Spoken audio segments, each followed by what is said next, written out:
want to turn now to politics and President Trump condemning the, quote, horrible and cowardly terror attack in Egypt. The president spending his holiday weekend in West Palm Beach, which is where we find our Lana Zak. Lana, good morning to you. And I want to ask you, Trump called the president of Egypt, Abdel El-Sisi, after the massacre. Can you tell us what was discussed?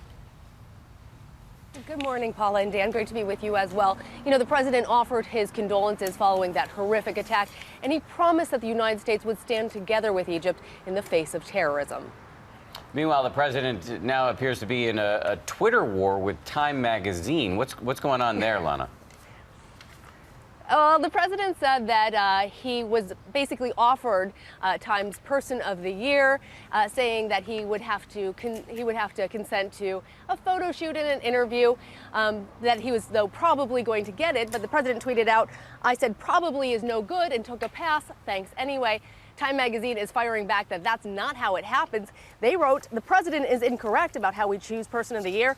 Time magazine does not comment on our selection until publication, which isn't until December 6th.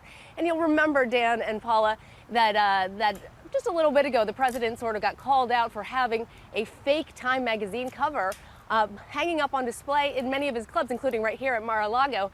But after that was pointed out to be a fake, it's disappeared, and I can tell you there's no sign of it here anymore. I can only imagine. One last question before we let you go, Lana. Does the president seem distracted by the reporting that his former national security advisor, Mike Flynn, might be cooperating with prosecutors from the Russian investigation? Well, the White House insists that they are not concerned about the change in Flynn's legal strategy, separating himself from the president. And almost as if to underscore that, the president hit the links yesterday with pro golfer Dustin Johnson and Tiger Woods.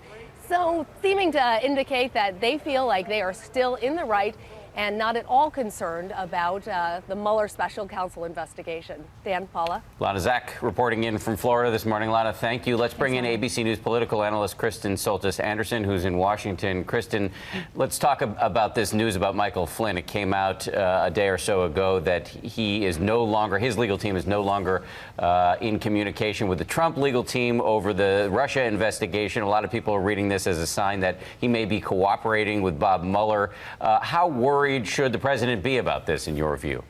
Well, whether you're the president or you're Mike Flynn, I think the worry for both of these men is about their sons or son-in-laws. You have, on the one hand, you have Jared Kushner, you have Donald Trump Jr., who was involved in that meeting between folks affiliated with the Russian government and the Trump campaign that happened last summer. But Mike Flynn's own son is also sort of implicated in being caught up in some of this because of his ties to Russia, his involvement with the campaign. So in both cases, it may be that Mike Flynn is trying to work more with Bob Mueller, work more with the investigation as a way to protect his own son. The downside of this for Trump could be, is this leading to information that could implicate someone like Kushner or Donald Trump Jr. in a bigger piece of this investigation? As is the case with the Russia investigation, to be continued. Congress returning from the Thanksgiving break with a lot on their plate, not turkey dinner, but a lot that has to get done fast. They have to pass the tax bill. They have to avoid a government shutdown. They're on the clock, Kristen. Will they be able to put aside their differences and get this done? When it comes to the government shutdown, my expectation and my hope is that at a minimum, Congress will be able to kick the can down the road.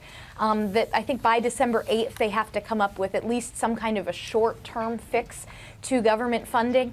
The threat here is that Democrats in Congress have signaled they may want to hold this up in exchange for getting Republicans to push something about the Dreamers, DACA, making sure that those folks who were brought here as children have some kind of status that would prevent them from being deported.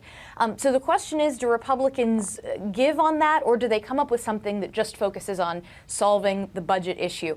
On taxes, there's still a lot of things to be hammered out between the House and Senate bill. Do they include provisions that would repeal pieces of Obamacare? That stuff is still being discussed. I think they may have a little bit of a longer way to go on the tax bill. Yeah, I expect a flurry of activity before the big holiday. Kristen, thank you from Washington this morning. Hi, everyone. George Stephanopoulos here. Thanks for checking out the ABC News YouTube channel. If you'd like to get more videos, show highlights, and watch live event coverage, click on the right over here to subscribe to our channel. And don't forget to download the ABC News app for breaking news alerts. Thanks for watching.